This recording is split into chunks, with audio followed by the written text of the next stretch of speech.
Hey everybody, welcome to the Early Robyn Gets the Worm podcast. This is Robyn. If you're watching the video, you see I have a lemonade jar next to me, just to set the scene, okay? Thanks for being here. Sorry, that was probably disgusting. That was the sound of me drinking my lemonade.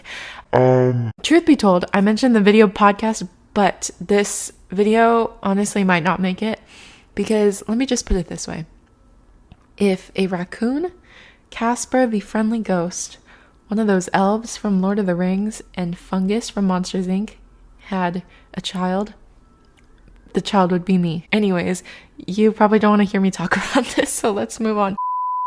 So I just recently watched this movie starring Jim Carrey called Yes Day. Oh my goodness. Okay, hi, Robyn here from the future. I just listened back. It is not Yes Day. That's Jennifer Garner, which is also a good movie, by the way. But Yes Man is the one starring Jim Carrey. Shaking my head. If you haven't seen it, basically the premise is that this guy, I forget his name, but he's the main character, and in the name of conserving his time, his energy, resources, money, things like that, he says no to basically everything, makes excuses, always, he doesn't even cancel plans. Like, he just says no to plans in the first place, or ignores calls from his friends. Like, he just does not go out, because to him it's all a waste, and he doesn't want to expend that kind of energy. So he says no to everything, but then he goes to this life-changing seminar.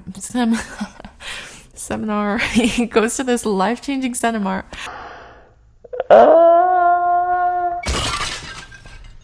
2,000 years later. He goes to this life-changing seminar that basically tells him to say yes to everything.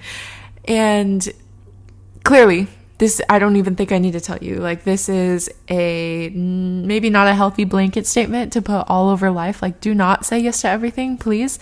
But he takes it very seriously, and despite maybe like the little crazy situations that happened to him as a result of saying yes to everything, I will say there were a good number of good outcomes from him saying yes and putting himself out there in so many more situations. He meets so many more people. He goes so many more places. And by that, I mean like anywhere but his couch. He has different experiences. He takes classes. He learned to play guitar. He signed up for flying lessons. He learned to speak Korean, all these very random things that on a normal basis, he would probably, and rightfully so, avoid, because why should he spend his time, money, or energy on that when are you going to need to speak Korean, and when are you going to need to fly a plane?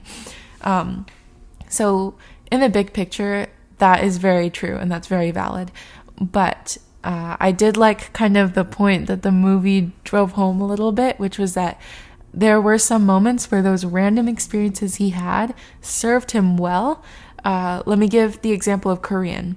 For him, just a white guy living in the suburbs, like in an office or something for his job, why would he need to speak Korean? Well, he was actually going to this business owner trying to arrange some things, and she was Korean, but she was really grouchy that day, and she didn't really speak English, so she was not keen on helping him, and she was very cranky, and he could not get through to her. But this was kind of an important matter that he was trying to get sorted at the shop. So then he realized, oh, she speaks Korean. So out of his little toolbox of experiences, he used his knowledge of the language to communicate with her. And then he made a connection and said, hey, are you okay? What's wrong? And she, of course, first of all, she was so taken aback that he knew how to speak the language. And then she opened up to him about what was going on. And then he consoled her. And basically after that, of course, she felt all lit up inside, and she felt a connection. So she was so happy to help him after that. And that turned into a cool little friendship and other connections he was able to make. So I say all this to say, it was definitely such a random experience that he had, but it served him well eventually. And this kind of echoed something that I've been thinking about probably for the last year, that no experience, I don't think, is ever wasted. Obviously, there are some that are random. There are some that truly are a waste of resources, and some that just are downright unpleasant and bad. So I'm not trying to say that every situation is good, but I do think that every situation, every experience in your life does have value in some sense and can lead to something good.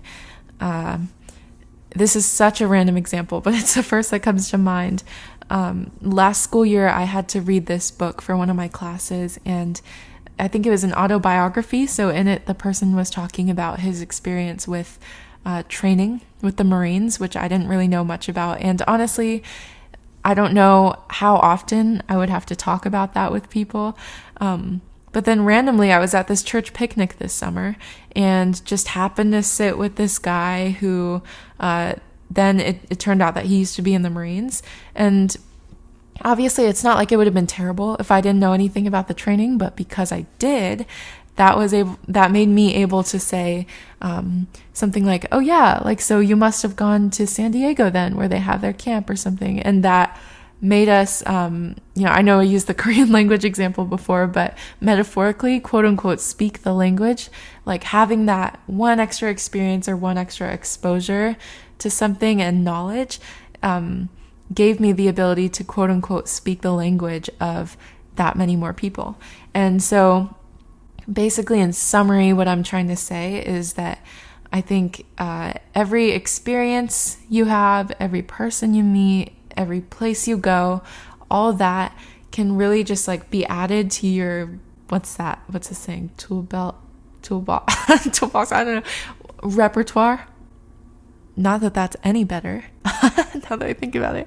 But you know what I mean? They're just that much more stuff that you can connect with other people with because you have had exposure to it. And so if I have a friend who maybe has lived in Japan, or I've lived in Japan, that means when I'm talking to somebody with that similar kind of background or any knowledge or interest in it, I can carry on that conversation. It doesn't have to fizzle out when the topic of a foreign country comes up and I'm like, "Oh, I don't know anything. Sorry, my friend," And so again, not necessary to have these things, but I think it really enriches your life and your interactions and all such things.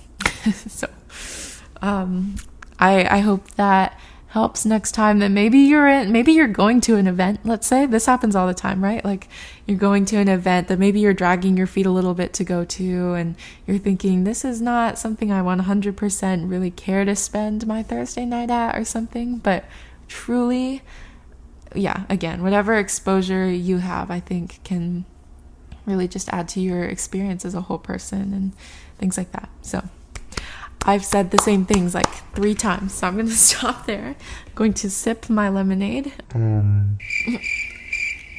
And thank you so much for listening to yet another episode of the Early Robyn Gives a Worm. If I do end up posting this video, thank you so much. You are strong for watching whatever this look is that I have going on. So thanks for listening. I'll talk to you next time.